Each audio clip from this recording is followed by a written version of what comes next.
Yan, magandang hapon mga kalapatids. Ito, nakabalik pala itong isang team natin. Aba, ang galing na. Balik kahapon kasi nagparonda tayo. Medyo maambon at mahangin. Nawala siya maghapon.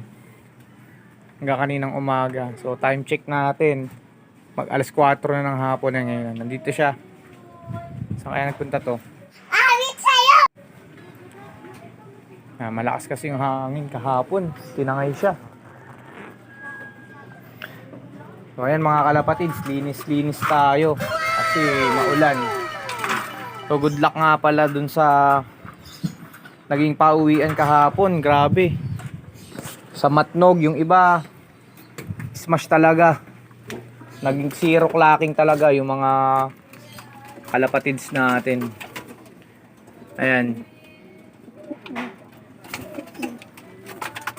So ito yung mga ibon natin, mga kalapatids pang norte natin. May nawala tayong dalawa na pang north, kaya tatlo na lang yung naka northbound natin dito. So ang mas marami na yung OB.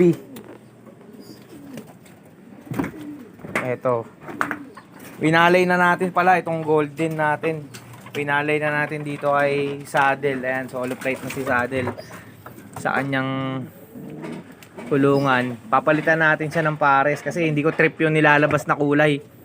Siguro ang ipapares ko sa kanya yung regular color katulad nung nakaraan ito. Baka itong checkered na to yung pares natin sa kanya para mas magagandang kulay kasi nilalabas niya kapag yung regular color lang yung kapares niya. Ayan. So ito nga pala yung alaala sa akin ni Kuya Ading. Rest in peace Kuya Ading. Nailibing na pala si Kuya Ading last Sunday, nung Sunday. So ito yung alaala niya sa akin, binigay niya sa akin tong saddle line na to. So dalawa kami ni Dabarkads na binigyan niya, yung si imported ni Dabarkads, ayan.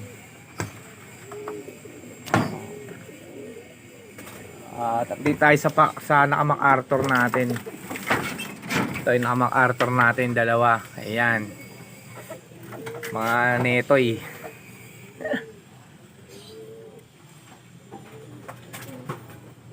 Isang blue bar, tsaka isang blue check ang ano natin. Ay yung parents, mga kalapatids. So nandito naman yung isa, yung golden. Siyempre lahi ito no kay Sir Eric Macalino. Ayan yung hen. Ayan yung galing kay Sir Eric. Ito naman si J Black. Si J Black talaga yung naglalabas ng gantong kulay, golden. Ayan yun naman. Isang blue bar, isang black check. Ayan, ganyan ang kulay niya. Sinuksukan natin ng MacArthur at NHPC South.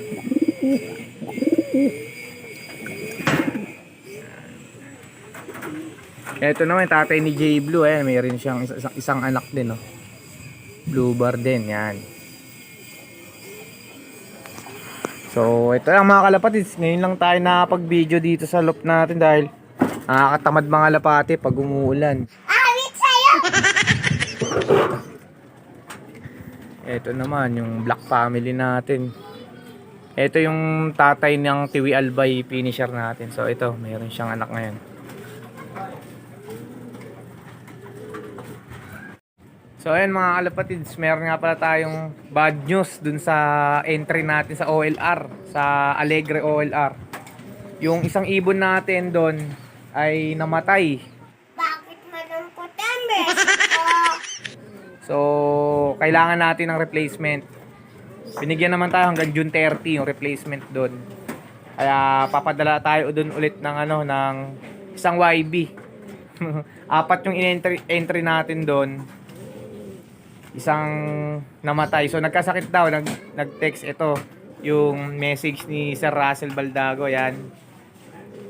So ganun dun, 1 week lang o ilang days lang yata nagagamutin pag di talaga kalagad. Kaya kailangan natin mapalitan kagad yon. Ayan, 2024 na rin dapat at least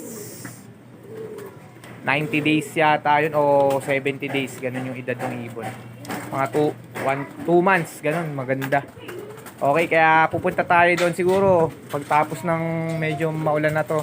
Mga first or second week ng June, pupunta tayo doon. Kasama natin si Sir Eric. Pabalik tayo doon sa sa Binangonan Rizal nga pala yon, yung venue nung OLR. Kay Sir Russell Baltago. So ayan, good luck mga kalapatids dun sa pauwian ngayon. Yan, Monday. Sigurado marami na nag-uwi na ibon mula galing sila ng Smash. Yan, iba Matnog at mga iba pang karera. So good luck mga kalapatids. So dito muna tayo, patuloy na support J-Pal Paranap TV. Ingat tayo palagi. Happy flying. God bless.